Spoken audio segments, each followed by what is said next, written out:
Hetal college campus में बैठी थी। जब उसके क्लास पूरे हुए तो वह अपनी सहेली के साथ बातें कर रही थी। उसे रास्ते से जाते समय गायत्री दिखी। गायत्री को आवाज़ दी, गायत्री उधर आओ। हेतल की आवाज़ सुनते ही गायत्री हेतल के पास गई। दोनों बातें करने लगी। बातचीत के दौरान अचानक हेतल को याद आया कि उसने सुना है कि सुमन ने आत्महत्या कर ली है। इस बारे में गायत्री से जानना चाहा। सुमन, हेतल और गायत्री दोनों की यह बचपन की सहेली थी। गायत्री और सुमन दोनों एक दूसरे के पड़ोसी थी। हेतल दूसरे गांव में रहती थी।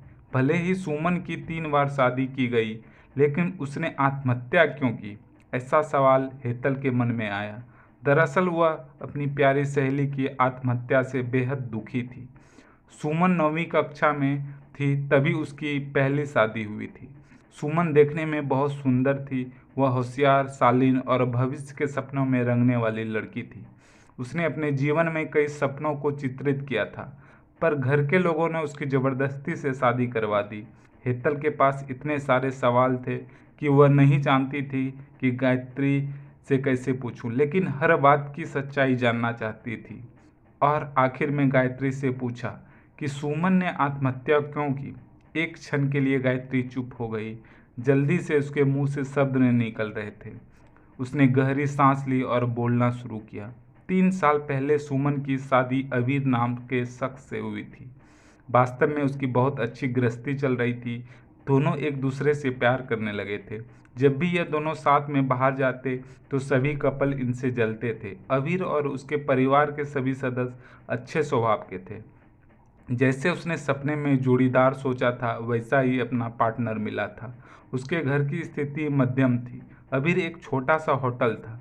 उसमें से उसके सारे खर्चे बांट देने के बाद कुछ पैसे बच जाते थे। घर की हालत बहुत साफ सुथरी थी। एक दिन वह होटल से घर बाइक पर आ रहा था।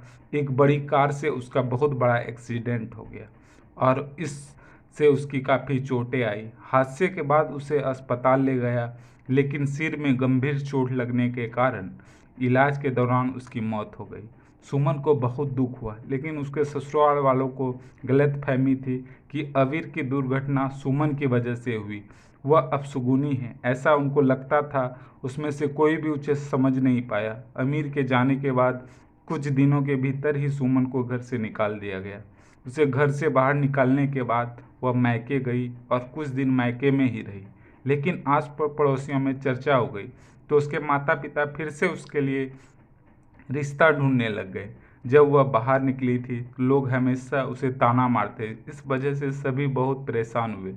ऐसा उन्होंने जल्दी जल्दी में अनमोल से शादी करवा दी। अनमोल बहुत बुरा आदमी था। दारू पीता था, कुछ काम धंधा नहीं करता, चोरी करता, मारपीट करता। उसका रोजाना यही काम था। इस सब से सुमन को बहुत दुख होता था, पर वह कुछ नहीं कर सकती थी। एक रात को वह देर से घर आया और जल्दी जल्दी में घर में कुछ ढूंढने लगा। सुमन ने उससे पूछा। घर में उसने कुछ भी नहीं बोला। उससे जो चीज़ चाहिए थी वह उसे मिली नहीं। इस वजह से वहाँ से बाहर चला गया। सुमन रात भर उसकी राह देखती रही, पर वह आया ही नहीं। दूसरे दिन पुलिस को उसका मृत देह रास्ते के किनारे पड़ा हुआ मिला। उसका चाकू से किसी ने खून किया था। यह खबर सुमन को पता चली तो उस पर दुख का पहाड़ टूट पड़ा।